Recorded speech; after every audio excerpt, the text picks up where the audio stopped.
Since aviation began, the place from where aeroplanes fly has been known as the aerodrome. It may be little more than a field, or be a huge piece of purposely designed estate that operates solely for the purpose of commercial air transportation. It may also be an area of water designated for the use of seaplanes. The ICAO Annex that is concerned with aerodromes is Annex 14, and it contains all the applicable SARPs. In accordance with Article 15 of the Convention, Annex 14 is only concerned with aerodromes that are open for public use, and each contracting state is required to ensure that all such aerodromes comply with the requirements of the Annex. Such aerodromes are certified for use. Naturally, the commercial air transport industry will generally use aerodromes that are certified and meet the conditions specified by the ICAO SARPs. However, there is nothing stopping the use of uncertified aerodromes.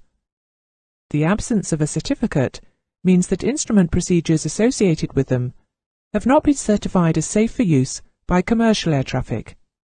It is implicit, therefore, that the use of such aerodromes is restricted to private operations only.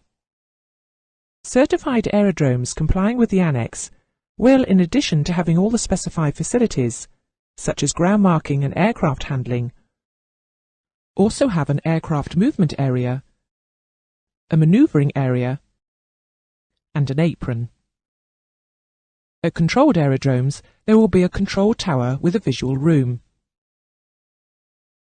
If an aerodrome accepts non-radio traffic, then it must also have a signals area laid out that is visible from the air within a defined distance and height from the aerodrome. We explain these signals later on. The Aeroplane reference code is a simple method of interrelating the numerous specifications concerning the characteristics of aerodromes, and is used for aerodrome design and planning purposes. The coding system allows aircraft operators to determine the specification and suitability of the facilities at an aerodrome. The code is composed of two elements, which are related to aeroplane performance, characteristics, and dimensions.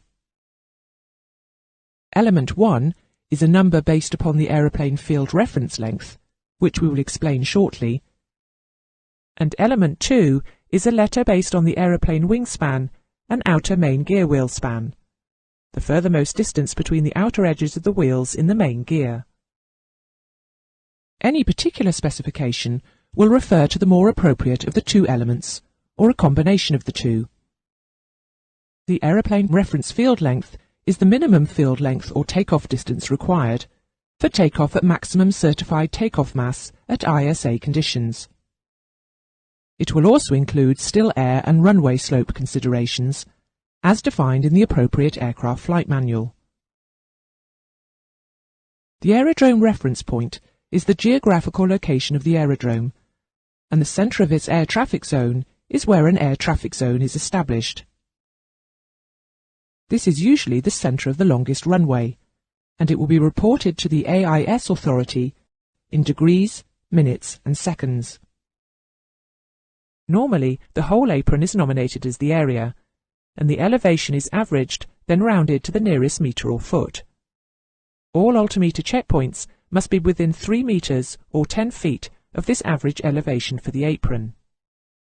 To carry out an operation or test of the altimeter at the designated pre-flight altimeter check location, the pilot will set the local QNH or QFE. The altimeter will be considered serviceable if it meets the requirements of this table.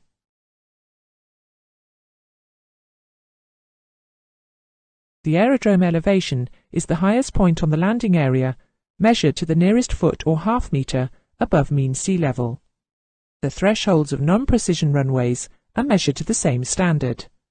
Those of precision runways are measured to the nearest foot or quarter metre. Here we have included a glossary of terms associated with the topic of aerodromes that you must know.